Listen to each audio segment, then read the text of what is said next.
गौरानिताय जय गौरानिताय निताय गौर हरि बोल निताय गौर हरि बोल। जय राधा श्याम सुंदर राधा श्याम सुंदर राधा श्याम सुंदर ललिता विशाखा जय ललिता विशाखा जय राधेश्याम ललिता विशाखा जय राधेश्याम जय राधा दामोदर जय राधा दामोदर जय राधा दामोदर जय राधा रमन जय राधा रमन जय राधा रमन जय पंचतत्व जय पंचतत्व जय पंचतत्व जय प्रभुपाद श्रील गुरुदेव जय जय गुरुदेव जय जय गुरुदेव जय जय गुरुदेव जय जय गुरुदेव। ओम नमो भगवते वासुदेवाय। ओम नमो भगवते वासुदेवाय। ओम नमो भगवते वासुदेवाय। ओम नमो भगवते वासुदेवाय। ओम नारायणं नमस्कृत्यं नरं चैव नरोत्तमं देवीं सरस्वतीं व्यासं ततो जयमुदीरयेत्। नष्टप्रायः सुभद्रेषु नित्यं भागवत सेवया भगवतिरुत्तमश्लोके भक्तिर्भवति नैष्ठिकी। ॐ जन्मान्धस्य यतोऽन्वयादितरतः चार्थे स्वभिज्ञः स्वराट् तेने ब्रह्महृदयादिकवये मुह्यन्ति यत् सूर्यः तेजो वारी मृदां यथा विनिमयो यत्र त्रिसर्गो अमृषां धाम्ना स्वेन सदा निरस्तकुहकं सत्यं परममधीमहि। धर्मः प्रोजितकैतवत्र परमो निर्मतसराणां सतां वेद्यं मातृवस्तु शिवदं तापत्रयोन्मूलनम्। श्रीमद्भागवत महामुनि कृते किं वा परैश्वर सद्यो हृद्यवृधत्ति कृतिभिः शुश्रूभिः तत्क्षणात्। निगम कल्पतरोर्गलितं फलं सुखमुखाद द्रव्ययुतसंयुतं पिबत भागवतं रसमालयं मुहुरहो रसिका भुवि भावुकाः। हरे कृष्णा कृष्ण कृष्ण हरे हरे हरे राम राम राम हरे हरे। हरे कृष्णा कृष्ण कृष्ण हरे हरे हरे राम राम राम हरे हरे। बोले ग्रंथराज श्रीमद् भागवतम की जय। श्रील प्रभुपाद की जय। श्री श्रीधर स्वामी महाराज की जय। श्री श्री नरसिम्हदेव भगवान की जय। भक्त प्रहलाद महाराज की जय। वृंदावन धाम की जय। राधा कुंड श्याम कुंड गिरी गोवर्धन की जय। जय जय श्री राधे। हरे कृष्णा। तो हम लोगों ने कौन सा श्लोक तक किया था?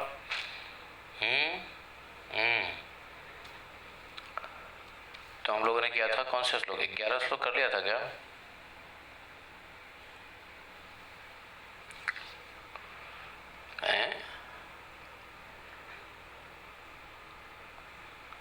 किस प्रकार मेरे भक्त सभी सुखी बने रहते? ओके ठीक है। आद्यन्तवन्तैवैषां लोकाः कर्म विनिर्मिताः दुःखोदकास्तमोनिष्ठा क्षुद्रानन्दासु च पिता मय्यर्पितात्मनः सभ्य निरपेक्षस्य सर्वतः मय्यात्मना सुखं यत्तत् कुतः स्याद्विषयात्मना न पारमस्थेयं न महेन्द्रधिष्ण्यं न सार्वभौमं न रसाधिपत्यं न योगसिद्धिः पुनर्भवं वा मय्यर्पितात्मैक्षति मद्वनान्यत् न तथा मे प्रियतमा आत्मयोनिः संकरः न च संकर्षणो न श्रीनैवात्मा न च भवान् निरपेक्षं मुनिं शान्तं निर्वैरं समदर्शनम् अनुव्रजाम्यहं नित्यं पूयेतङ्गिरेणुभिः। ॐ अज्ञानतिम्रान्धस्य ज्ञानाञ्जनशलाकया चक्षुरुन्मीलितं येन तस्मै श्रीगुरुवे नमः। श्रीचैतन्यमनोभीष्टं स्थापितं येन भूतले स्वयं रूपा कदा मह्यं ददाति स्वपदान्तिकम्। वन्देऽहं श्रीगुरोः श्रुतपदकमलं श्रीगुरोन् वैष्णवांश श्रीरूपं सागरजातं सागररघुनाथान्वितं तं सजीवं साद्वैतं सावधूतं परिजनसहितं श्रीकृष्णचैतन्यदेवं श्रीराधाकृष्णपादान् सहगणललिता श्रीविशाखान्वितांश्च। हे कृष्ण करुणा सिंधो दीनबंधो जगत्पते गोपेश गोपिका कांतम राधा कांतम नमोस्तुते। तप्त कांचन गौरांगी राधे वृंदावनेश्वरी वृषभानुसुते देवी प्रणमामि हरिप्रिये। हरे कृष्णा कृष्ण कृष्ण हरे हरे हरे राम राम राम हरे हरे। श्री राधे आवाज आ रही है, सुनाई दे रहे हैं?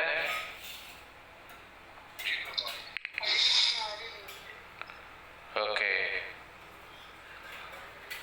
मैं आज ये चीज जानना चाहता हूँ। जैसे मान लो हम लोग कितने लोग हैं? We are 10 now we are 10 लोग हैं हम लोग। 11 12 13 14 15 16 17 लोग हैं।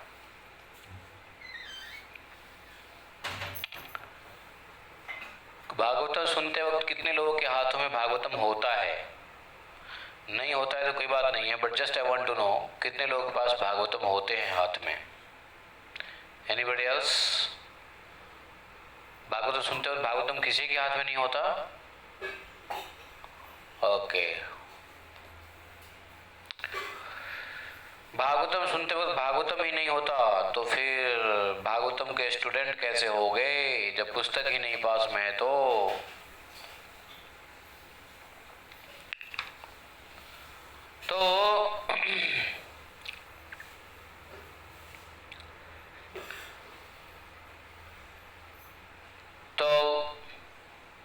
आगे भगवान कहते हैं उद्धव जी को, अद्यन्तवन्त एवैषां लोकाः कर्मा विनिर्वृता।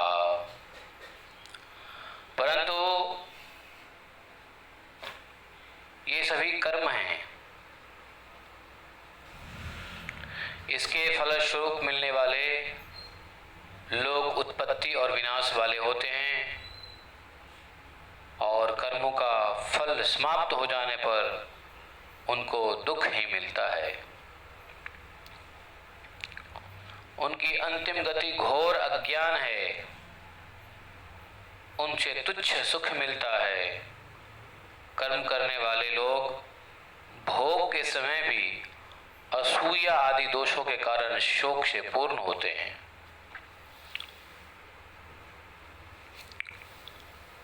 प्रिय उद्धव जी, जो पुरुष सभी ओर से निरपेक्ष हो गया है और पूर्ण रूप से जिसने अपने मन को मुझ में लगा दिया है, जिनको मैं आत्मा रूप से प्रतीत होता हूँ, ऐसे अधिकारी को जिस सुख की प्राप्ति होती है वह विषयी पुरुषों को कहां से प्राप्त हो सकता है। कंडीशन दे दिया है भगवान ने कि जो निरपेक्ष हो गया है, जो पूर्ण रूप से अपने अपने मन को मुझ में लगा दिया है और मैं आत्मा के रूप में जिसे रूप से प्रतीत होता हूं, ऐसे अधिकारी को, ऐसे क्वालिफाइड डिवोटी को या बोनाफाइड डिवोटी को जिस सुख की प्राप्ति होती है, ऐसी सुख की प्राप्ति विषयी पुरुष को कहाँ होता है। अर्थात भगवान ने कहा कि भगवत चेतना में, भगवत प्राप्ति में जितना सुख है वो विषय सुख में नहीं है। विषयी पुरुष को इतना सुख प्राप्त नहीं है होता है जितना ऐसे अधिकारी को मुझ में मन लगा के आत्मा स्वरूप से मुझ परमात्मा को ही दर्शन करता है, देखता है। आत्मवत सर्वभूतेषु यह पश्यति सह पश्यति, जो सभी प्रकार के संग्रहों एवं परिग्रहों से रहित होने के कारण अकिंचन है। कोई न संग्रह करता है न किसी प्रकार का परिग्रह कर रहा है। जो संग्रह और परिग्रह से रहित होने के कारण न संग्रह करता है न परिग्रह करता है, अर्थात अपरिग्रह करता है, तो ऐसे व्यक्ति को अकिंचन कहा गया। अकिंचन अर्थात हर समय हर एक चीज के लिए भगवान के ऊपर आश्रित रहना, अकिंचन।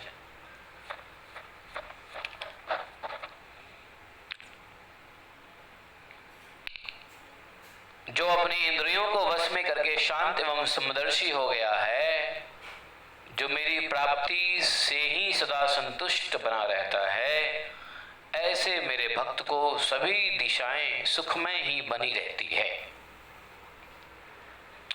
ऐसे मेरे भक्त को सभी दिशाएं सुखमय बनी रहती है।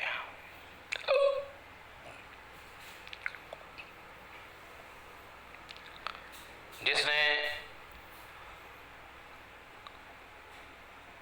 कंप्लीटली अपने मन को मुझ में लगा दिया है, भगवान कह रहे उद्धव जी को, जिसने पूर्ण रूप से अपने मन को मुझ में लगा दिया है और वह मुझको छोड़कर न तो ब्रह्मा जी के पद को प्राप्त करना चाहता है, न इंद्र के पद को प्राप्त करना चाहता है, न तो वो सार्वभौम का राजा होना चाहता है, वह संपूर्ण पृथ्वी का स्वामी भी नहीं होना चाहता। वह अनिमा, लघिमा, गरिमा, प्राप्ति, अष्ट सिद्धियों के या मोक्ष को भी, यहाँ तक कि सिद्धियों की बात छोड़ो, मोक्ष, यहाँ तक कि मोक्ष की भी प्राप्ति नहीं करना चाहता है।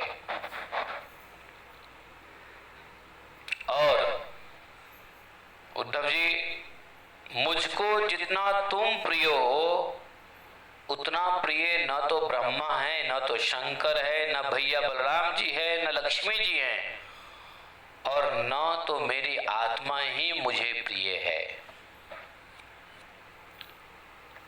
सभी प्रकार के अपेक्षाओं से रहित जो सदैव मेरे ही चिंतन में तल्लीन रहता है, परम शांत, राग एवं द्वेष से रहित होकर किसी से भी वैर नहीं करता है, वह समदर्शी मेरा भक्त होता है। उसके पीछे पीछे मैं सदा घूमा करता हूं कि उसके चरणों की धूल मुझको भी पवित्र बना दे। वाह, भगवान कह रहे हैं कि ऐसे भक्त हमको इतना प्रिय हैं कि मैं ऐसे भक्तों के पीछे पीछे उसके चरण रज लेने के लिए घूमता रहता हूं। कैसा भक्त? जो सभी प्रकार के अपेक्षाओं को छोड़ करके सिर्फ मुझ में तल्लीन रहता है, परम शांत, और किसी प्रकार के राग द्वेष उसमें नहीं होता है, किसी से वैर नहीं करता है। समदर्शी भक्त, मेरा भक्त, समदर्शी भक्त, ऐसे भक्तों के पीछे पीछे, ऐसे ही भक्त प्रिय हैं और ऐसे भक्त के चरण का धूली लेने के पीछे दौड़ता रहता हूँ। अर्थात यहाँ पे उद्धव जी कौन है? भगवान के अनन्य भक्त हैं। तो भक्तों के लिए कहा है कि देखो, न तथा में प्रीतम आत्मयोनिन संकरः न च संकर्षणो न श्रीनैवात्म च यथा भवान। जैसा आप हमें प्रिय है वैसा न तो शंकर है, न ब्रह्मा है, न न न न न न बलराम जी है, न लक्ष्मी जी है। ये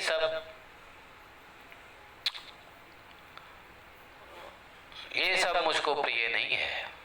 मुझको प्रिय तो मेरा भक्त है, जो समदर्शी होके, बैरहीन होके, मेरे ही मुझ में ही मन को लगाए तल्लीनता से बैठे हुए। मेरे जो भक्त अकिंचन हैं, जिनका चित्त सदा मुझ में ही लगा रहता है, जो संसार की वासनाओं से ऊपर उठ चुके हैं, जो अपनी महत्ता के कारण स्वभावतः सभी प्राणियों में से दया का भाव रखते हैं, किसी से वैर नहीं रखते, जिनकी बुद्धि को किसी प्रकार की बुद्धि स्पर्श नहीं करती है, वे मेरे भक्त जिस परमानंद स्वरूप का अनुभव करते हैं उसे कोई नहीं जान सकता, क्योंकि वह परमानंद तो निरपेक्षता से ही प्राप्त होता है। निरपेक्षता, एक होता है सापेक्ष और निरपेक्ष। सापेक्ष समझते हो? तो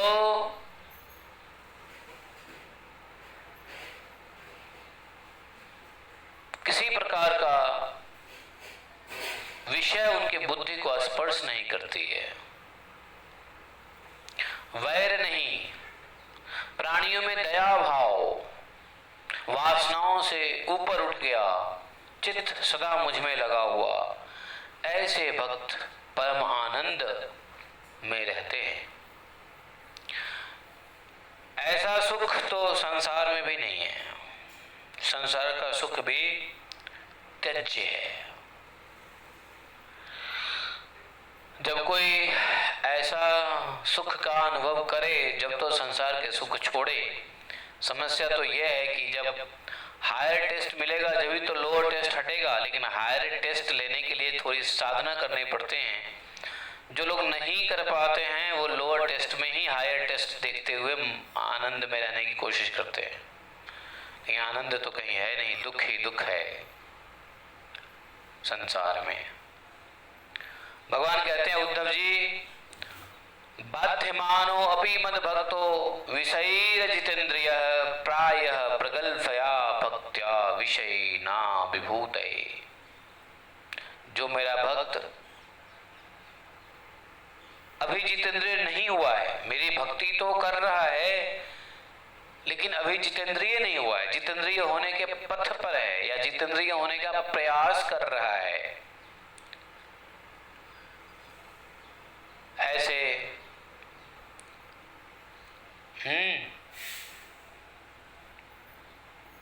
और बार बार उन भक्तों को विषय खींचती है, फिर भी वह अपनी प्रतिक्षण बढ़ने वाली भक्ति के कारण विषयों से पराजित नहीं होता। उद्धव जी, जिस तरह धधकती हुई आग ईंधन के ढेर को भी जलाकर भस्म कर देती है, उसी तरह मेरी भक्ति समस्त पापों को जलाकर भस्म कर देती है। भगवान की भक्ति देखो, भगवान ने यहां उद्धव जी को एक बात स्पष्ट किया है कि हमने माना कि हम विषय भोग में लगे हुए हैं, लेकिन चेष्टा भगवत भक्ति होनी चाहिए। विषय भोग से छूट सके तो अति उत्तम, नहीं छूट सके तो हतोत्साहित नहीं होने का। क्यों? क्योंकि जो भगवान के भक्त जितेंद्रिय नहीं होते हैं फिर भी वह भगवान के भक्ति के लिए जो प्रतिक्षण प्रयास करते हैं उस प्रयास को कोई विषय पराजित नहीं कर सकता है। और जैसे जैसी भक्ति प्रतिक्षण बढ़ता है, धधकती हुई अग्नि बताए जिस प्रकार से ईंधन के ढेर को जलाकर भस्म कर देती है, उसी तरह मेरी भक्ति समस्त पापों को जलाकर भस्म कर देती है। तो भक्ति में पाप तो नष्ट होंगे ही। उद्धव जी, न साध्यति माम योगो न सांख्यम धर्म उद्धव न स्वाध्यायस्तपस्त योगो त्यागो न भक्ति मोजिता मूर्जिता। उद्धव जी देखो, योग साधन, ज्ञान विज्ञान, वेद का अध्ययन, तपस्या और त्याग मेरी प्राप्ति कराने में उतना समर्थ नहीं है। समर्थ है पर उतना समर्थ नहीं है जितना कि मेरे विषय में दिनों दिन बढ़ने वाली भक्ति, मेरे प्रति दिन प्रतिदिन बढ़ने वाली भक्ति जितना मेरी प्राप्ति करा सकता है, उतना योग साधना जब तप वेद तपस्या त्याग से नहीं। तो क्या तपस्या ना करें, तो क्या त्याग ना करें, तो क्या ज्ञान ना लें, ज्ञान विज्ञान, क्या योग साधन ना करें? आप करो, लेकिन भक्तिमय होना चाहिए। भक्ति त्याग किया बिना भक्ति के, तपस्या की बिना भगवान की भक्ति के, ज्ञान विज्ञान योग साधन बिना भगवत भक्ति के, वो सब बेकार हो जाने वाला है।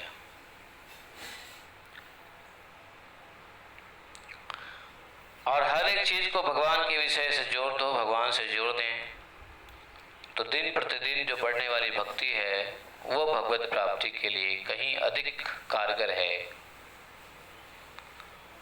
उद्धव जी, मैं संत की प्रिय आत्मा हूं, मैं केवल श्रद्धा युक्त भक्ति के द्वारा ही ग्राह्य हूं। ग्राह्य अर्थात पा सकता हूं, कोई मुझे सिर्फ श्रद्धा युक्त भक्ति के द्वारा ही प्राप्त कर सकता है।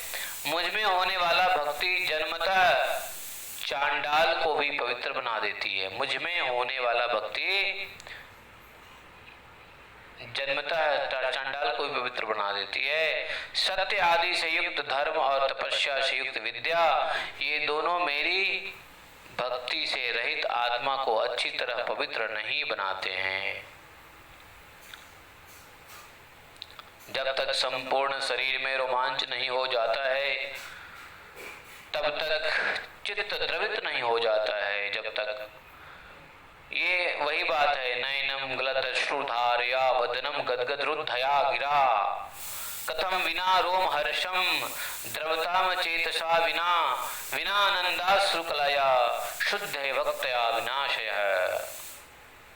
कहते हैं जब तक शरीर में रोमांच नहीं हो जाता, पूरे शरीर में जब तक चित्त द्रवित नहीं हो जाता, जब तक आंखों से आंसू प्रवाहित नहीं होने लग जाता, तब तक अंतरंग एवं बहिरंग भक्ति के प्रवाह में अंतःकरण सरोवर सराबोर नहीं हो जाता। अंतःकरण भक्ति के प्रवाह में तब गोता खाएगा जब ये सब होगा, तब तक उसकी शुद्धि कैसे संभव है?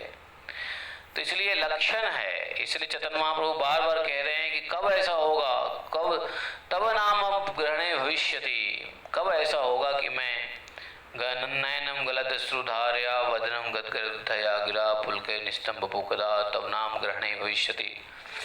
ऐसा कब होगा कि हम रोएंगे, हमारा गला रुद्ध हो जाएगा, हमारे आंखों से अश्रु की धाराएं बहने लगेगी और हमारा अंतःकरण आपके सेपरेशन में क्या होगा, डूब जाएगा। जहां भगवान कहते हैं जब ऐसा होगा तब जाकर के शुद्धि होगी। पहले शुद्धि कैसे संभव है? मेरे जिस भक्त की वाणी प्रेम से गदगद बनी रहती है, मेरे जिस भक्त की वाणी प्रेम से गदगद बनी रहती है, जिसका चित्त द्रवित होकर प्रवाहित होता रहता है, जो मेरे विप्रयोग का अनुभव करके बार बार रोता है, विप्रयोग नहीं वियोग, जो मेरे वियोग का अनुभव करके बार बार रोता है, कभी तो वो हंसने लगता है, कभी कभी वह लज्जा का परित्याग करके गाने नाचने लगता है। तो इस प्रकार का मेरा भक्त अपने को ही नहीं संपूर्ण संसार को पवित्र कर देता है। तो क्या हुआ? जब नयनम गलदश्रुधार्या होगा तो बाद में क्या होने लगेगा? बगद्धा द्रवते यस्य चित्तम नृत्यते वीक्षणम सहति क्वचिच्च विलज्ज उद्गायते नृत्यते च मद्भक्त युक्तो भुवनम पुनाति। और इस प्रकार का भक्त अपने को ही संपूर्ण संसार, अपने को ही नहीं बल्कि संपूर्ण संसार को पुनाति, भुवनम पुनाति, पूरे संसार को पवित्र कर देता है। जिस तरह आग में तपाने पर सोना मैल छोड़ देता है और अपने वास्तविक रूप को प्राप्त कर लेता है, उसी तरह आत्मा भी भक्ति योग के द्वारा कर्मों की वासना को विनष्ट करके मुझको प्राप्त कर लेता है।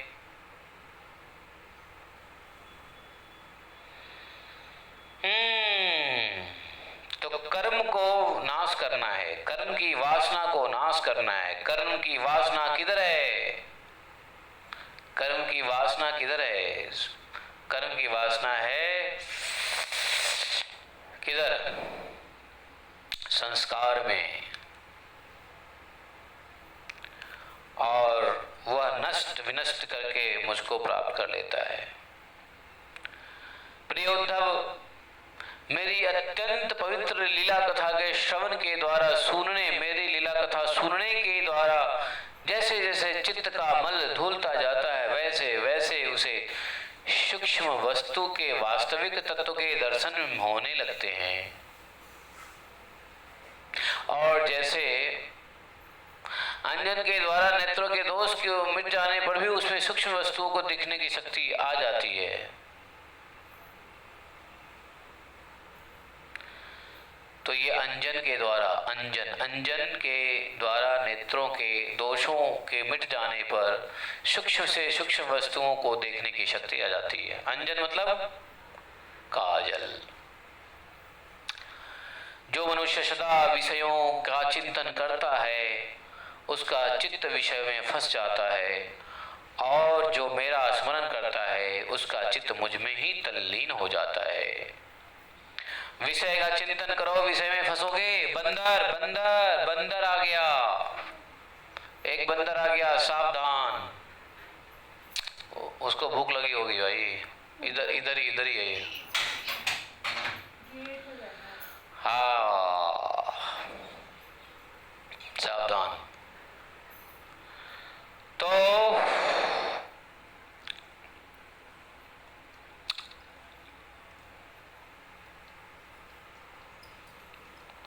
मेरा कौन हरी बोल बोला बंदर के आने पे? क्या बात है, बंदर के आए तो हरी बोल। मुझे बहुत पसंद है। हे राम राम राम राम। प्रभु जी हनुमान जी के रूप में श्रवण करने के लिए आए हैं। हाँ। वो श्रवण करने आए तो हम तो खूब सुना है, लेकिन ये उदंड मचाते हैं, भागते हैं, ऐसे श्रवण कहाँ करेंगे बेचारे। हनुमान जी का रूप नहीं है ये। बंदर इज नॉट हनुमान जी का रूप।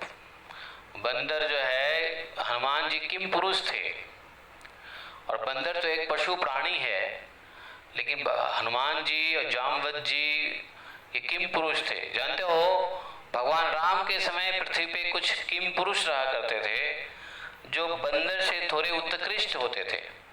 जैसे मनुष्य को भी कहा जाता है, पागल लोगों ने कहते हैं डार्विन थ्योरी, पागल लोग क्या कहते हैं कि बंदर से उत्पत्ति हुई है। ऐसा नहीं है, बंदर से उत्पत्ति मनुष्य की नहीं हुई है, लेकिन संरचनाएं, बायोलॉजिकल जो स्ट्रक्चर है वो लिटिल बिट सिमिलर है बंदर से। तो बंदर, किम पुरुष, मनुष्य, इवन मछली। तो हनुमान जी तो किम पुरुष थे, लेकिन हनुमान जी ने एक बार सुंदरकांड में खुद को बंदर कह के सुनाया, कपि कहा, खुद के लिए कपि कहा। मुझ जैसे कपि का सुबह सुबह स्मरण करने से भोजन नहीं मिलता। तो कपि अपने को बोल तो दिया हनुमान जी, लेकिन एक्चुअली कपि नहीं थे। जैसे कभी कभी अच्छे मनुष्य के बीच में थोड़े कुरूप मनुष्य आ जाए तो उसको लोग कहते हैं ना, ए बंदर सा सकेले के आ गया है भाई। कुछ मनुष्य ऐसे शक्ल बना के आ जाते हैं या भगवान की कृपा से रहती है तो लोग उसको, अच्छे रूप वाले लोग क्या कहेंगे, बंदर, अपना शक्ल देखा क्या, बंदर जैसा तो लग रहा है। तो क्या वो मनुष्य बंदर हो गया? नहीं हो गया ना। तो हनुमान जी हैं किम पुरुष, वो मनुष्य और बंदर के बीच की प्राणी हैं, समझे, किम पुरुष। तो सुंदर सुंदर भक्तों के बीच में अपने आप को हनुमान जी नीचे दिखाते हैं कि मैं, मुझ जैसे कपि का दर्शन करने से क्या फायदा, मुझ जैसे बंदरों वाली शक्ल देख के क्या फायदा। तो हनुमान जी बंदर थे नहीं, किम पुरुष थे। मनुष्य और बंदर के बीच की चीजें थी वो किम पुरुष। भगवान राम के जाने के बाद सारे किम पुरुष चले गए, भारतवर्ष छोड़ के चले गए, बच गए बंदर। अब लोग बंदर को ही किम पुरुष समझते हैं। तो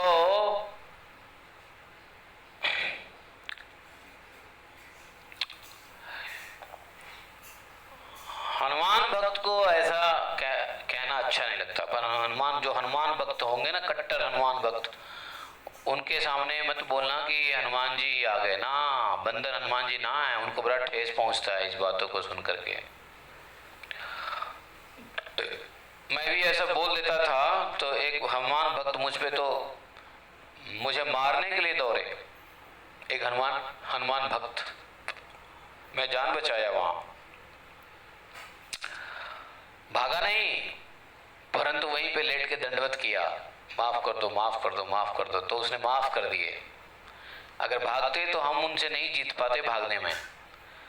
तो हमने उनको बोल दिया कि हनुमान जी लोग आ गए, बस इसी पे हमें गुस्सा करने लगे, ना हनुमान जी कहाँ है, हनुमान जी कहाँ है, ये हनुमान जी है, तुम हनुमान जी को बंदर कहते हो, बंदर को हनुमान जी कहते हो, तुमको पता है हनुमान तत्व क्या थे? हमने कहा भाई माफ करो, माफ करो, माफ करो मैया।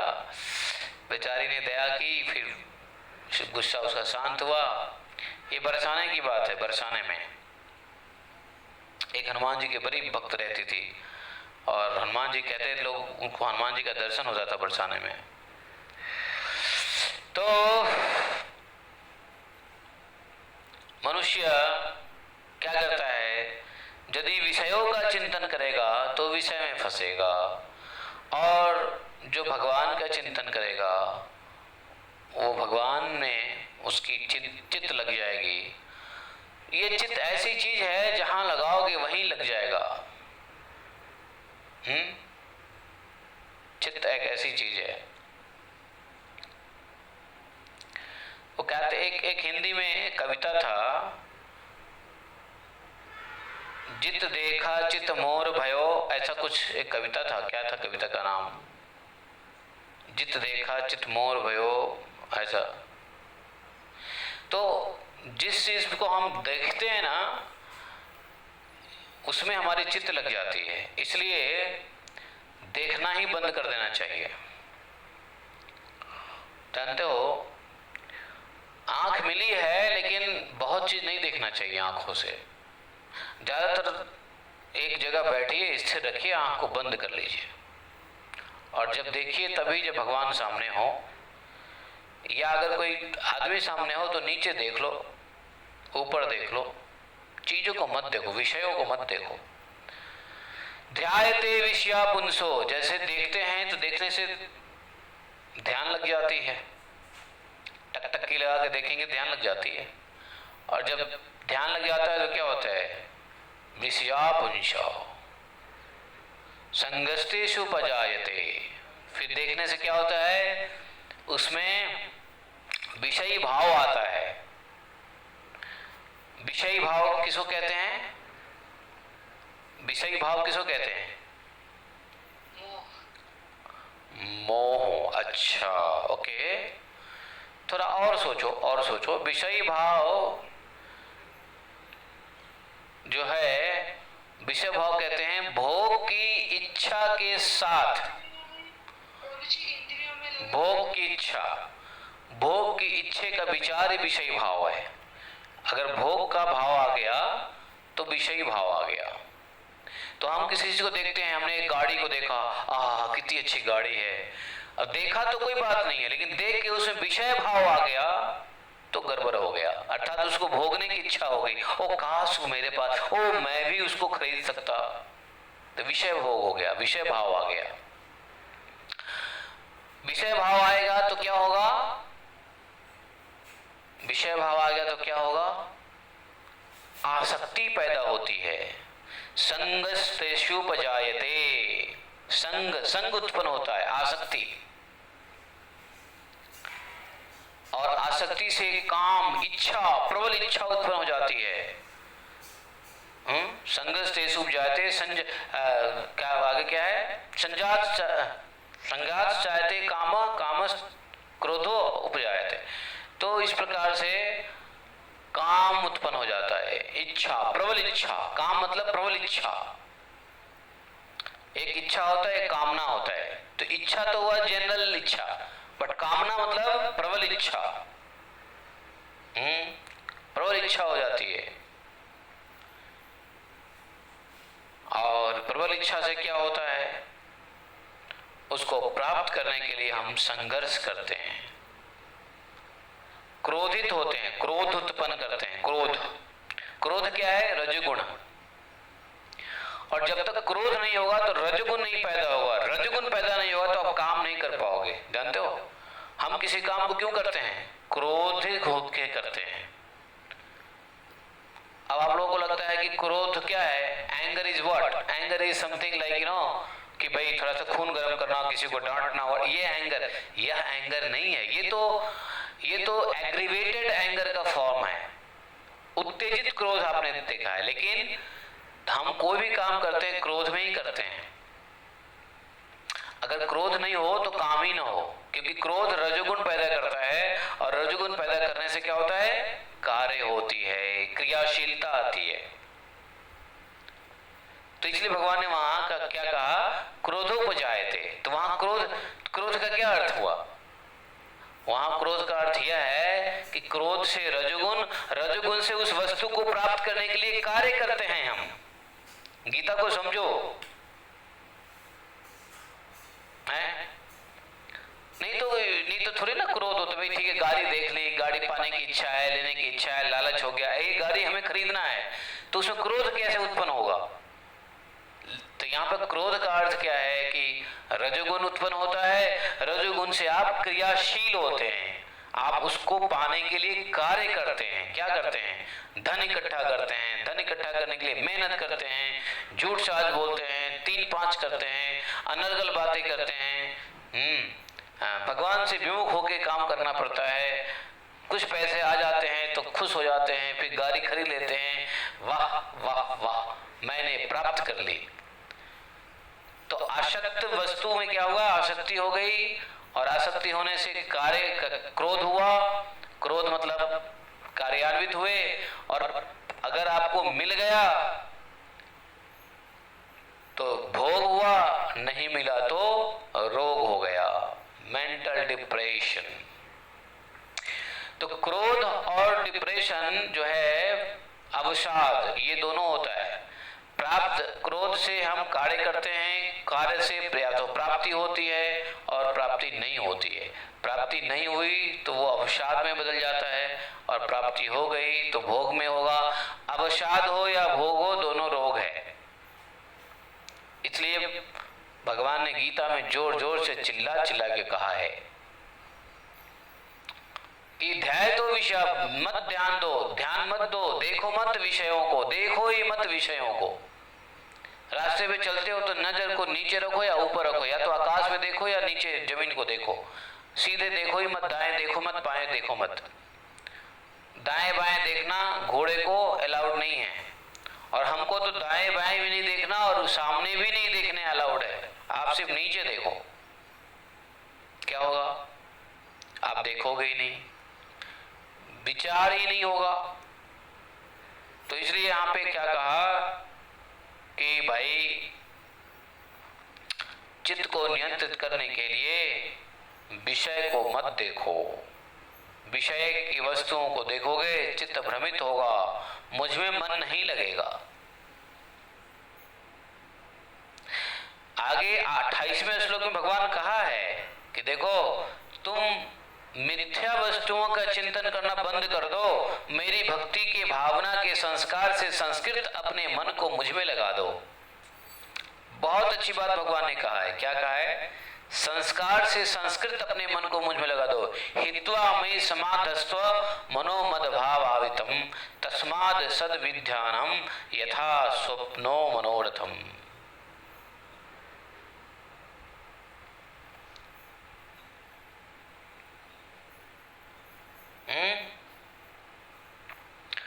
तो जो वस्तुओं में जो किसी वस्तुओं को स्मरण करता है उसका चित्त वस्तु में लग जाता है, और जो भगवान का स्मरण करता है उसका चित्त भगवान में लग जाता है। समझे? और इसलिए स्वप्न अथवा मनोरथ कल्पित वस्तुओं के समान, मनोरथ कल्पित अर्थात मन के रथ, मनोरथ क्या? मन के रथ कल्पित। क्या हुआ भाई? हरे कृष्ण हरे कृष्ण हरे कृष्ण हरे कृष्ण हरे कृष्ण हरे कृष्ण हरे कृष्ण। हाँ, तो ये कहते हैं कि मनोरथ कल्पित वस्तुओं का चिंतन करना बंद कर दो। चलो बंद नहीं कर सकते तो थोड़ा कम कर दो, हैं? मिथ्या वस्तुओं का चिंतन करना कम कर दो और धीरे धीरे बंद कर दो, और मेरी भक्ति की भावना के संस्कार से संस्कृत अपने मन को मुझ में लगा दो। देखो संस्कृत यहां शब्द आया है, संस्कृत का अर्थ क्या है? संस्कार से सुसज्जित व्यक्ति को संस्कृत कहते हैं, और ऐसे परिवेश को संस्कृति कहते हैं। समझे? हिंदी में नहीं समझे? संस्कार से सुसज्जित व्यक्ति को संस्कृत कहते हैं। जैसे भागवत के ज्ञाता को भागवत कहते हैं, भगवान के ज्ञाता को भगवान के उपदेश, भगवान के कीर्तन, भगवान के नाम कथा कीर्तन के ज्ञाता को भागवत कहते हैं। उसी प्रकार से संस्कार से युक्त व्यक्ति संस्कृत कहलाता है, और जिस समाज में ऐसी व्यवस्था है उसको संस्कृति कहते हैं। संस्कार, संस्कृत और संस्कृति। कृत, कृत, कृत मतलब क्या होता है मालूम है? कृत हिंदी शब्द है। कृत, कृत मतलब है कि किया हुआ कर्म। कृत ये थोड़ा पास्ट टेंस हो जाता है, एक ही शब्द में टेंस भी हो जाता है। कृत, कृत्य मतलब किया हुआ कर्म। मेरा ऐसा कृत्य नहीं है या आपका कृत्य नहीं है। कृत्य की सजा तो मिलनी चाहिए, कर्मों की फल तो मिलने, ऐसा है कृत्य। कृत्य ऐसा होता है। तो संस्कार पूर्वक किया हुआ कार्य को संस्कृत कहते हैं, और ऐसी सामाजिक व्यवस्था को संस्कृति कहते हैं। है ना? बढ़िया बात। तो कहते हैं कि मेरी भावना के अर्थात कृष्ण कॉन्शियसनेस, मेरी भक्ति भावना, कौन कह रहे हैं? कृष्ण कह रहे हैं उद्धव से। तो कृष्ण के भक्ति भावना अर्थात कृष्ण भावना अमृत के संस्कार से संस्कृत अपने मन को मुझ में लगा दो। तस्मात् सद अभिध्यानम, यहां सद शब्द का प्रयोग हुआ है।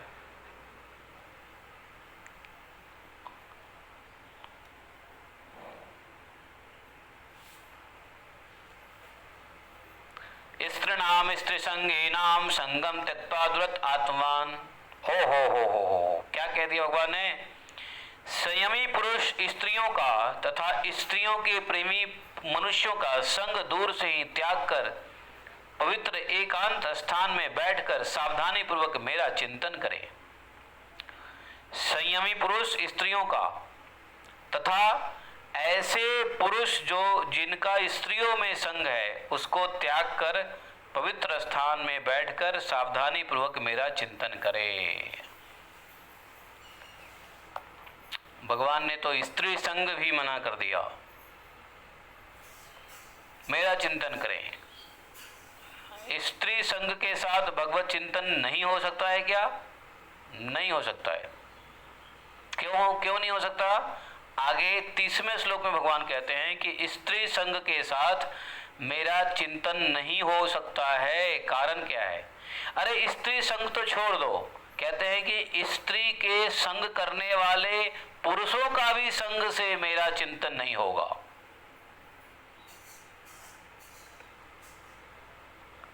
ऐसा क्यों? तो कहते हैं उद्धव जी, न तथास्य भवेत क्लेशो बंधश्चन्य प्रसंगतः योषित संगत यथा पुंसो यथा तत्संग संगतः। उद्धव, स्त्रियों के संग से तथा स्त्रियों के संगियों के संग से जैसे क्लेश और बंधन में पड़ना पड़ता है, वैसा क्लेश और बंधन किसी और के संग में नहीं होता है। स्त्रियों के संग में क्लेश उठाना पड़ता है।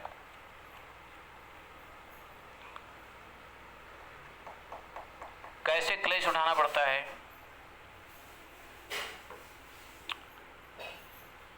कैसे क्लेश उठाना पड़ता है स्त्रियों के संग में?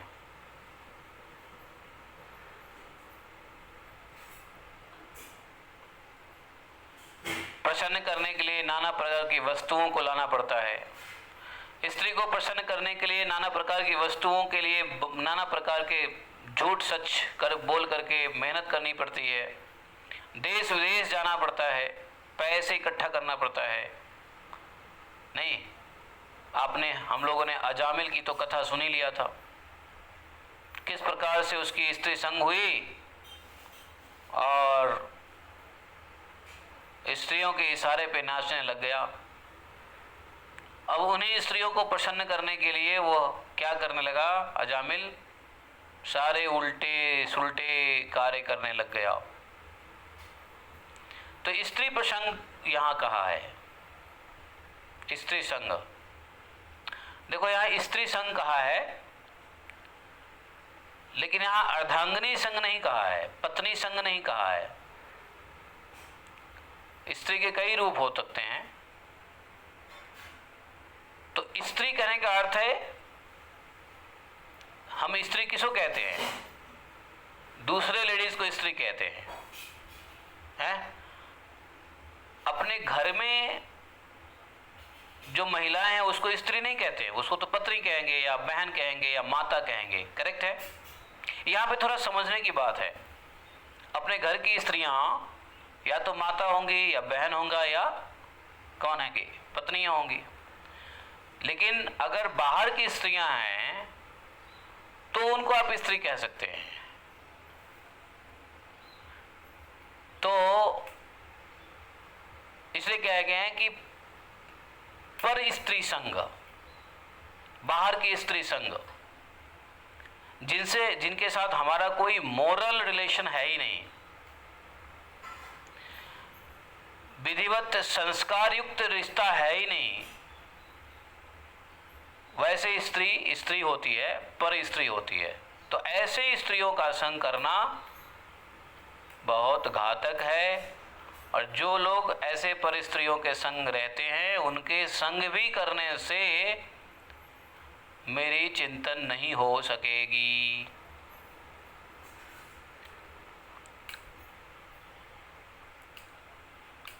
अब लोग बाग जैसे फ्रेंड्स बना लेते हैं, काम पे गए तो ऑफिस में दोस्त बना लिया, रास्ते में चलते दोस्त बना लिया। ऐसे दोस्त बनाया, दोस्त कोई 16 संस्कार में एक संस्कार दोस्ती है क्या? नहीं। दोस्ती के लिए कोई संस्कार होता है क्या? जैसे जन्म संस्कार है, गर्भाधान संस्कार है, उपनयन संस्कार है, मुंडन संस्कार है, विवाह संस्कार है, बहुत सारे अन्न प्रश्न संस्कार है। तो 16 संस्कार होते हैं ना, जन्म से लेकर के मृत्यु तक। इन 16 संस्कार में कहीं भी दोस्ती की संस्कार है? आज जी दो दोस्त मिलकर के हाथ मिलाएं और आज से प्रण करे, प्रतिज्ञा करे वेद मंत्र के साथ कि एक दूसरे का दोस्त बने रहेंगे।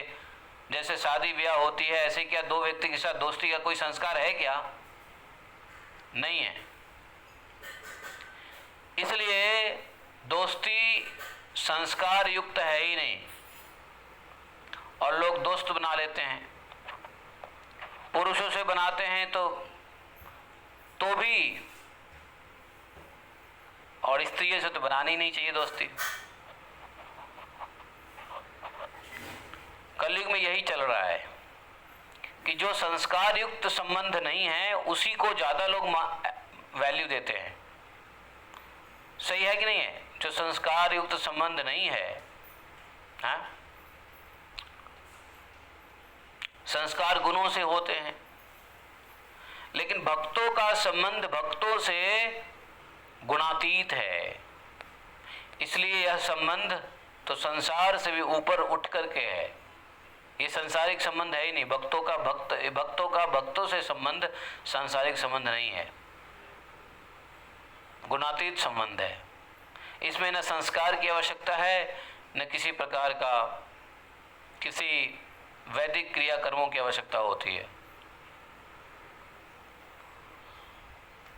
तो यहाँ पर स्त्रियों के संग के बारे में कहा है कि स्त्रियों के संग जो है क्लेश है। तो स्त्री मतलब दूसरी स्त्री जिसके साथ हमारा कोई संस्कार संबंध नहीं है। जस्ट फ्रेंडशिप हो गया, फ्रेंड्स हो गए, हाय हेलो हुआ, उससे थोड़ा सा आगे बढ़े, पता चला शुरुआत हुई हाथ मिलाने से और पूरा पैर ही पकड़ लिया लोगों ने। ऐसा होता है नहीं? शुरुआत होती है हैंड शेक से और अंत होता है लेग फेक से, नहीं क्या? दोस्ती ऐसी होती है ना, शुरुआत होता है हैंड शेक और अंत होता है लेग फेक। लेग फेक समझते हो? लेग फेक नहीं समझते? अंग्रेजी नहीं आती आप लोगों को? Leg fake.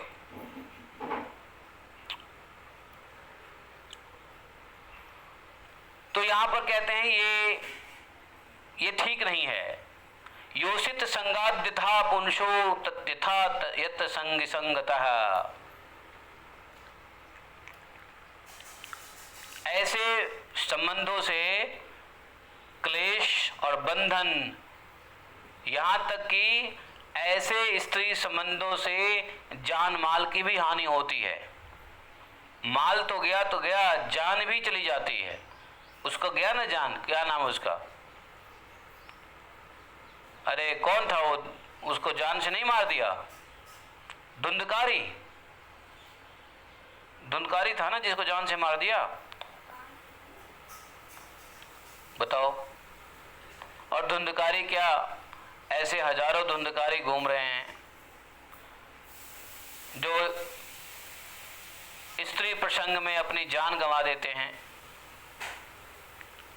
अपनी धन गंवा देते हैं, अपना शरीर खराब कर लेते हैं और बाकी इज्जत तो पहले जाती ही जाती है।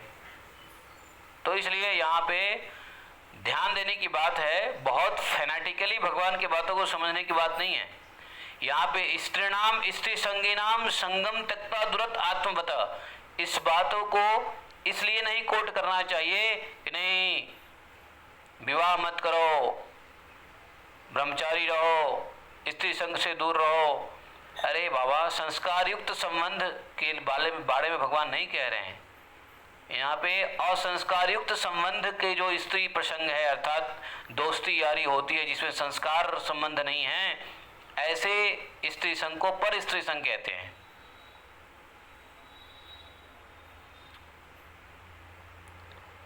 इसके लिए भगवान यहाँ चेतावनी दे रहे हैं।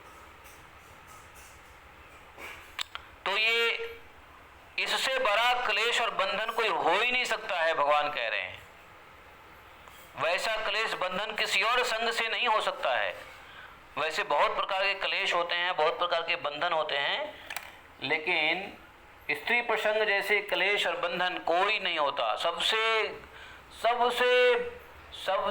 परेशान करने वाला क्लेश होता है ये स्त्री प्रसंग क्लेश, पर स्त्री प्रसंग क्लेश और संस्कार युक्त स्त्री संबंध क्लेश। समझे? पूरा समाज बिखर जाता है। और कलयुग में यही सब चल रहा है।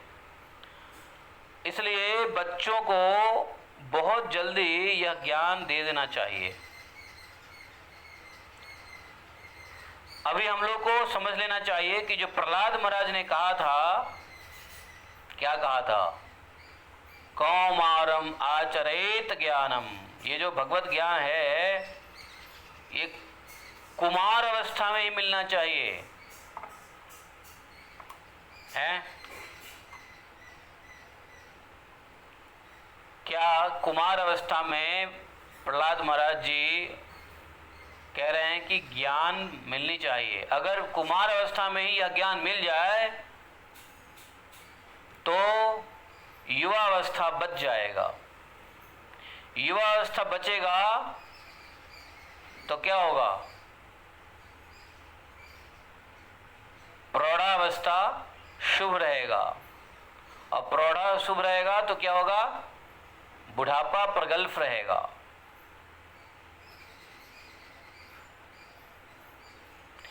इसको कहते हैं जवानी शुद्ध नहीं, बचपना प्रबुद्ध, जवानी शुद्ध, बुढ़ापा प्रबुद्ध। आप लोग इसको ध्यान दे लो। बचपना बुद्ध, क्या मैंने बोला? मैं खुद भूल गया। अभी 3 शब्द मैंने बोला। बचपना, हाँ, प्रबुद्ध नहीं, बचपना बुद्ध, जवानी शुद्ध और बुढ़ापा प्रबुद्ध। ये 3 जरूरी है। तो बुद्धि बचपन में इसलिए देने की आवश्यकता है। बुद्ध बचपन से जगा दो बच्चों को, वो ठोकरे खा के जगे, इससे अच्छा है बचपन में ही जगा दो। इसलिए प्रहलाद महाराज ने कहा कि कौमारम आचरेत भगवत ज्ञानम है। आप लोग को आज की रेट में आवाज जा रही है क्या?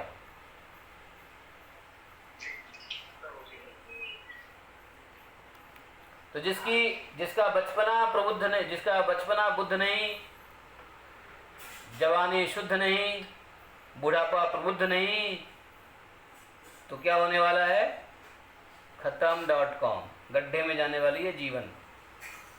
अनंत काल के लिए ऐसे अंधे कुएं में चली जाएगी जिसका कुछ कहना नहीं है। भगवत कृपा ही ऐसे को बचा पाएगा, बाकी कोई कृपा नहीं बचा सकती। भगवत कृपा हो तो भगवान तो कहाँ से कहाँ ले आए जीव को। देखा नहीं, भगवान चले गए और उसको उठा के ले आया है? यमराज जैसे चंगुल से भी जीव को उठा के भगवान ले आए। तो भगवान की कृपा हो जाए तो कोई बात नहीं है, लेकिन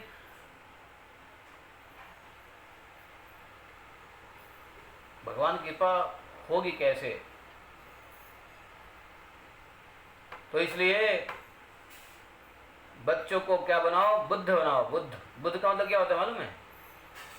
बुद्ध, प्रबुद्ध, सुबुद्ध। बुद्ध का मतलब क्या है? बुद्ध का हिंदी क्या? Buddha, what do you mean by Buddha? Buddha का क्या मतलब है?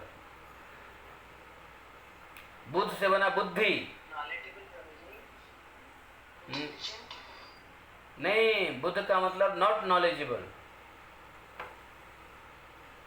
बुद्ध का मतलब है टू अवेकन। संस्कृत में बुद्ध जो है उस शब्द का अर्थ है to remain awaken, to make awaken. Awaken समझते हो? जागृत, समझे? जागृत। तो बचपने में प्रहलाद जी इसलिए कह रहे हैं, नहीं तो देखो जो बचपना में नहीं यह ज्ञान लिया, संस्कार लिया, तो वो जवानी उसका शुद्ध नहीं होगा, अशुद्ध जवानी हो जाएगी। और जवानी अशुद्ध तो बुढ़ापा प्रबुद्ध नहीं होगा, बुढ़ापा प्रबुद्ध नहीं होगा तो भगवत धाम नहीं जा सकते। प्रबुद्ध, प्रबुद्ध किसको कहते हैं? बुद्ध प्रबुद्ध। प्रबुद्ध का अर्थ हो गया अंतःकरण शुद्धि, शुद्ध अंतःकरण को प्रबुद्ध कहते हैं, समझे? ज्ञानी जागृत को बुद्ध, और उस भगवत ज्ञान से जब अंतःकरण शुद्ध हो जाता है तो उसको प्रबुद्ध कहते हैं। तो बुढ़ापा, अंतःकरण शुद्ध नहीं होगा बुढ़ापा में, जवानी शुद्ध नहीं रही तो।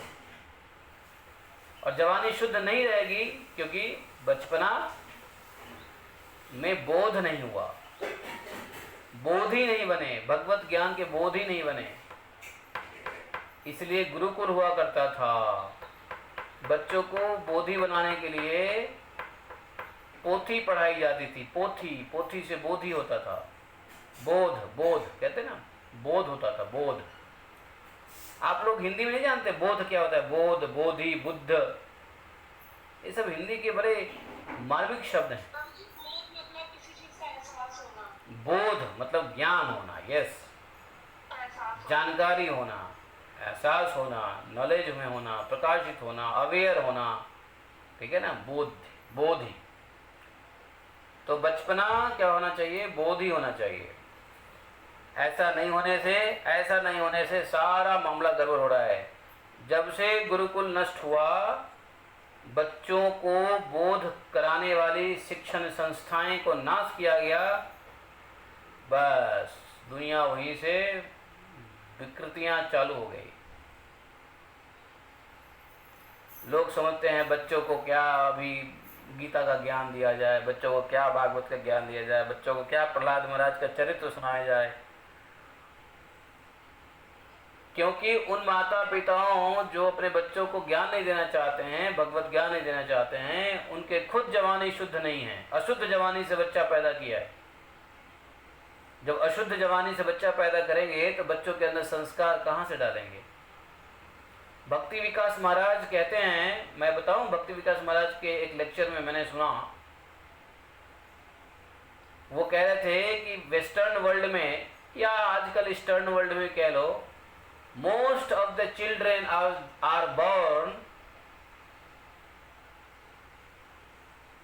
out of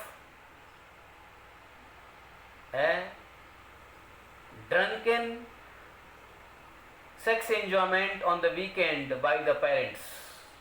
वो ऐसा ही कहते थे, वेस्टर्न वर्ल्ड की बात कहते थे कि पाश्चात्य देश में mostly children are born out of the weekend drunken enjoyment.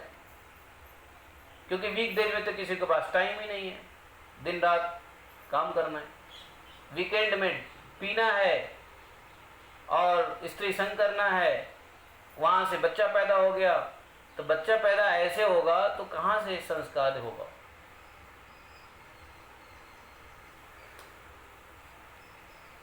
तो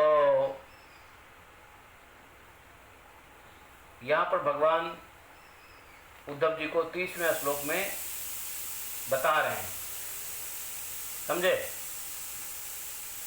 अब यहाँ पे उद्धव जी को थोड़ा सा जिज्ञासा हुई, उन्होंने पूछा, उद्धव वाच यथा त्वमरं विन्दाक्षयादृशं वारिदात्मकं ध्यायेन मुमुक्षरे तन्मे ध्यानं मे वक्तुमर्हसि। देखो,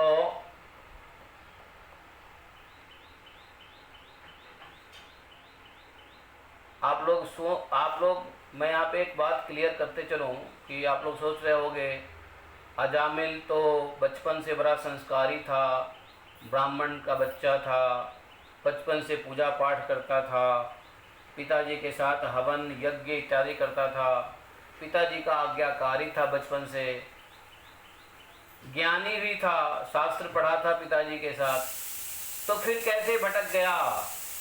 प्रहलाद महाराज की यह बात गलत कैसे हो गई? प्रहलाद महाराज जी ने कहा कि बचपन से बच्चों को भगवत ज्ञान दो, तो फिर अजामिल कैसे भटक गया? बताओ क्यों भटक गया अजामिल? तो प्रहलाद महाराज की बात तो गलत हो गई ना। आप लोग सुन रहे हैं नहीं सुन रहे हैं? तो प्रहलाद महाराज की तो बात गलत हो गई वहां पे, क्योंकि अजामिल तो बचपन से ही भक्त था, बचपन से ही पिताजी के साथ हवन यज्ञ पूजा पाठ हैं, अग्नि के लिए संविदा लाना आज्ञाकारी पुत्र था। फिर कैसे भटक गया अजामिल? हैं? संगस्तेषु उपजायते, विषयों का संग हो गया, और उसके संस्कार पहले से थे ऐसे, जो समय पे आके विषयों के संग से उसके संस्कार जागृत हो गया, और संस्कार जागृत होकर के भटक तो गया, लेकिन चूंकि उसके पूर्व जन्म के संस्कार पूर्व जन्म के संस्कार की वजह से वो भटक तो गया, लेकिन चूंकि वो इसी जन्म में उसने बचपन से ही भगवान की भक्ति करी थी, अपने ब्राह्मण पिता का सेवा किया था, यज्ञ इत्यादि किया था, उसके बदले क्या हुआ? अजामिल को मुक्ति तो मिली ना। थोड़े समय के लिए भटक गया अजामिल, थोड़े समय के लिए अजामिल भटक गया। तो कभी कभी ऐसा बच्चा जो बचपन से ही भक्ति में हो, लेकिन वो अगर अपने जीवन में कभी भटक जाए तो वो उसके संस्कार हावी हो जाते हैं, और लेकिन वह संस्कार नष्ट होने पे तुरंत वह भक्ति में आ जाता है। इसलिए प्रहलाद महाराज जी का कही हुई ये वचन सत्य ही है, असत्य नहीं है। थोड़े दिन के लिए संस्कार उसके ऊपर आ सकता है, संस्कार का प्रभाव हो सकता है, अपने प्रारब्ध को काटने के लिए ऐसी दिक्कतें आ सकती है, लेकिन बाद में पुनः वह भक्ति मार्ग में ही स्थापित अपने आप को कर लेगा, क्योंकि उसने कुमार अवस्था में आचरण जो किए हैं, भगवत आचरण, इस सब में कोई, इसलिए कहीं से कोई नुकसान है ही नहीं बच्चों को भगवत रास्ते में। कभी कभी हम लोग देखते हैं कि अच्छे खासे भक्त होता है, उनके बच्चे गलत रास्ते पे चले जाते हैं, तो लगता है हाय हाय हाय, बाप तो इतना बड़ा भक्त है और बेटा देखो क्या हो रहा है। अरे भाई चिंता मत करो, बाप भक्त है, बचपन में ही उसने बाप की पूजा पाठ देखी है, उसने पिताजी की भक्ति देखी है, उसके अंदर में भक्ति के बीज हैं, लेकिन उस भक्ति के बीज को संस्कार रूपी मोटी मिट्टी ने ढक दिया है। वो समय पे आएगा, तो रास्ते पे कभी न कभी आएगा, कब तक जाएगा वो? तो उसके संस्कार प्रारब्ध जब नष्ट होंगे तो वो उसका जो भक्ति का बीज अंकुरित हो कर चुके थे, वो बचपना में पिताजी के साथ जो देखा वो दोबारा से उत्पन्न होगा, नो डाउट। अब ये कब होगा भगवान जाने। इसलिए चिंता मत करना, घबराना मत। किसी के बच्चे को देख लो, किसी भक्तों के बच्चों को देख लो तो चिंता मत करना, इसको प्रारब्ध समझ के हरे कृष्णा बोल के उनके लिए प्रार्थना कर लो। ऐसे भक्तों के बच्चों के लिए प्रार्थना कर लो, हे भगवान इसके प्रारब्ध ऐसे बन गए, ऐसा हो गया, अब इसके ऊपर कृपा करो, इसके भक्ति के बीज का अंकुरण जो है, डली है, उसको आप प्रस्फुटित करो। तो हमें प्रार्थना करनी चाहिए, ना कि व्यंग या उपेक्षा करनी चाहिए। ऐसा हो सकता है, इसमें कोई आश्चर्य की बात नहीं, ऐसा हो सकता है कि माता पिता बहुत भक्त हैं और बच्चा गलत रास्ते पे चला गया, ऐसा हुआ है, मैंने देखा है। तो इसमें आश्चर्य नहीं करना चाहिए, क्योंकि प्रारब्ध आ जाता है बीच में। हमें प्रार्थना करनी चाहिए, हमें कॉम्पैशनेट होना चाहिए, हमें उन बच्चों के लिए प्रार्थना करनी चाहिए। और एक समय आएगा वो वापस आएगा ही आएगा भक्ति मार्ग पे। कब तक जाएगा? अपनी प्रारब्ध को काट करके। तो प्रहलाद महाराज ने की बात अगर थोड़ा सा देखें तो लगेगा कि शॉर्ट साइट में लगेगा कि हाँ प्रहलाद महाराज की बात उतनी सही नहीं है, लेकिन अगर आप है ना एट डिस्टेंट देखोगे तो पता चलेगा नहीं, इट इज करेक्ट, क्योंकि भगवत ज्ञान और भगवान की भक्ति कभी नाश नहीं होता। सूर्य कभी छुप सकते हैं क्या? सूर्य कभी नहीं छुपता, न रात को छुपता है न दिन को छुपते हैं। बादल उसको थोड़ा सा ढक लेते हैं, लेकिन सूर्य कभी नहीं, अपनी प्रकाश उनका कम नहीं होता। तो इसलिए भगवत ज्ञान का प्रकाश कम नहीं होता है। प्रारब्ध उसको ढक देता है थोड़े देर के लिए, लाइक बादल या रात्रि का समय होता है। तो उद्धव जी ने पूछा, हे कमल नयन, जो पुरुष अपना कल्याण करना चाहते हैं वो लोग आपका जैसा किस प्रकार तथा जिस भाव से ध्यान करें, हमें उस ध्यान के विधि को बतलाइए। अब यहाँ भगवान ने बार बार कहा था ना कि मेरा चिंतन करो, मेरा ध्यान करो, मेरा मुझ में मन लगाओ, मेरा जो है ना। तो अब उद्धव का प्रश्न आ गया कि आप में ध्यान कैसे करें, आप में मन कैसे लगाएं। भगवान ने कहा ठीक है, बताता हूँ, ठहरो। श्री भगवान वाच, सम आसन आसीन सम कायो यथा सुखम हस्तावुत संग आधाय स्वनासाग्र कृतक्षण। हरे कृष्णा। ये भगवान का ध्यान कैसे करना है ये हम कल बताएंगे, आज नहीं। भगवान का ध्यान मैं चाहता हूँ अभी शुरू करूँगा तो टाइम हो गया, आधा अधूरा छोड़ना पड़ेगा। इसलिए how to meditate, let us understand from Krishna himself. भगवान कृष्ण से ही हम लोग समझें कि कैसे उनके ऊपर मेडिटेट करें। अरे भाई, जो कह रहे हैं हम पे मेडिटेट करो तो उसी भगवान से सीख लो कैसे मेडिटेट करें। किसी योग गुरु से सीखने की क्या आवश्यकता है बताओ? योगेश्वर से ही सीख लो हैं। तो भगवान का ये जो ध्यान विधि है हम लोग कल श्रवण करेंगे, आज इतना ही। बोलिए ग्रंथराज श्रीमद् भागवतम की जय। एकम शास्त्रम देव की पुत्र गीतम, एको देवो देव की पुत्र एव, एकम मंत्र शतश नमानि यानि कर्मापि तस्य देवस्य सेवा। तमेव माता च पिता तमेव बन्धुश्च सखा तमेव विद्या द्रविणं तमेव मम सर्वदेव देवः।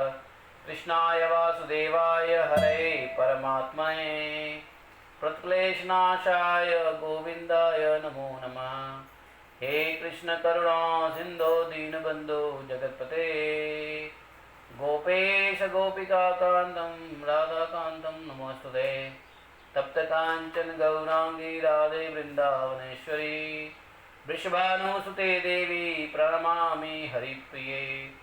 वाञ्छाकल्पतरुभ्यश्च कृपा सिन्धुभ्यैव च पतितानां पावनेभ्यो वैष्णवेभ्यो नमो नमः। जय श्री कृष्ण चैतन्य प्रभु नित्यानंद, श्री अद्वैत गदाधर श्रीवासादि गौर भक्तवृंदा। हरे कृष्णा कृष्ण कृष्णा हरे हरे, हरे राम राम राम हरे हरे। हरे कृष्णा कृष्ण कृष्ण हरे हरे, हरे राम राम राम हरे हरे। बोले ग्रंथराज श्रीमद् भागवतम की जय। श्रीला प्रभुपाद की जय। श्रीला श्रीधर स्वामी महाराज की जय। श्री श्री नरसिम्हदेव भगवान की जय। जय जय Shri Radhe.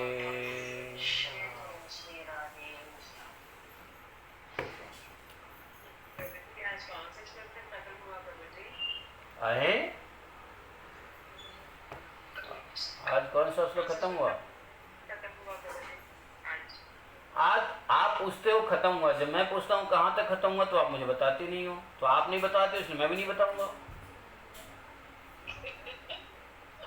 At the beginning when I'm asking कि कहाँ तक हमने कल खत्म किया था तो आप बताती नहीं हो, और आप पूछती हो रोज रोज कहाँ तक खत्म किया। कल नहीं आई? क्यों नहीं आई कल? ओहो, भागवतम को छोड़ के दुनिया में कौन सा काम महत्वपूर्ण है ये बताओ पहले। हैं? भागवतम को छोड़ के ऐसा कौन सा काम है महत्वपूर्ण, जरा हम भी जानने की इच्छुक है, बदामी कृपया करके। चलो ठीक है, कोई बात नहीं, मैं ऐसे ही बैंग कर रहा हूँ, आप बुरा मत मानो है। श्लोका नंबर 31, ठीक है। हम लोगों ने किया है 11 14 31 है शायद ये, ठीक है। हम लोग यहाँ तक किया है, ठीक है। आज हमने स्टार्ट किया था श्लोका नंबर 10 से, या 11 14 31 तक किया। यस, हमने 11 से 31 किया, 10 श्लोका लिया आज। ये चैप्टर ही ऐसा ज्ञान भरा है कि इसमें धीरे धीरे चलना अच्छा लगता है। नहीं तो 10 श्लोका का मेरा जो टारगेट रहता था 20 श्लोका रोज लेने का, but then slowly going is good going in this chapter, तो अच्छा है। अच्छा, तेज चलना चाहिए, फास्ट चलना चाहिए, और तेज चलना चाहिए, तेज चलना चाहिए हम लोग को भागवतम में, स्लो चलना चाहिए। अच्छा है, आप तो अजय जी, क्या बात है, कैसे बहुत दिनों के बाद दर्शन दिए, कहाँ थे?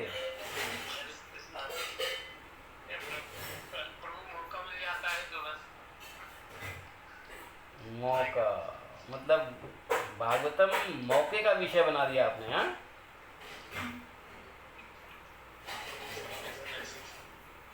भागवतम को मौके का विषय बना दिया। ये देखो, यही मजबूरियां हैं लोगों को। This is clutches of Maya, this is clutches of संसार, दिस इज क्लचेज ऑफ रुपया पैसा। जब भागवतम के लिए हमको समय नहीं निकलता है या मौका मिलता है तो भागवतम पढ़ते सुनते हैं, दिस इज कॉल्ड माया। और ऐसी माया में ही निकलने की प्रार्थना करो कि हमें भागवतम सुनने के लिए समय नहीं निकालना पड़े, बल्कि हमको संसार के कार्य को करने के लिए भागवतम से समय निकालने की कोशिश न हो। संसार से समय निकाल के भागवत नहीं। यही क्लचेज है, this is clutches, this is called clutches of modern Maya, you know. रुपए पैसे की माया है ये, है ना। रुपए पैसे की माया है नहीं भाई, रुपए पैसे के लिए तो आप विदेश गए हो, कुछ ज्यादा धन कमा लें।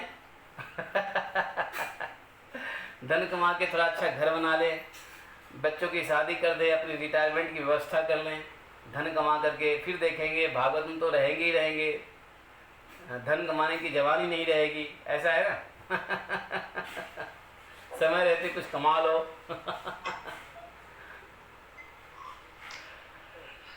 भागवतम तो बुढ़ापे में भी सुन लेंगे, बुढ़ापे में पैसे थोड़ी नहीं कमाया जाता है।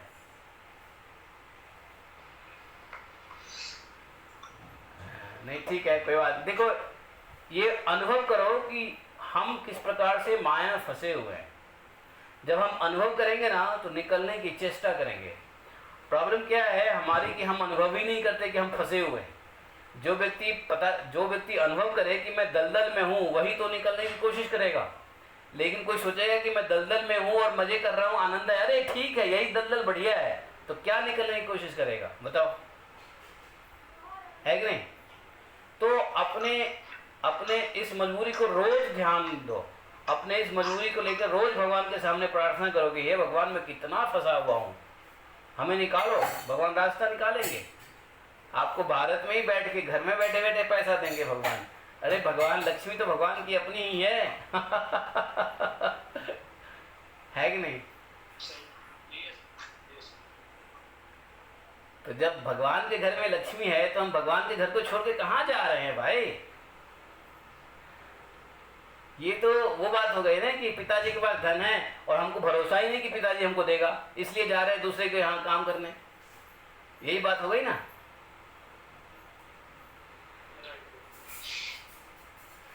चलो देखो, मेरी बात सुन लेना, मानना, मेरी एक बात भी मानना मत, सुनते रहो, क्योंकि मेरा काम कहना है।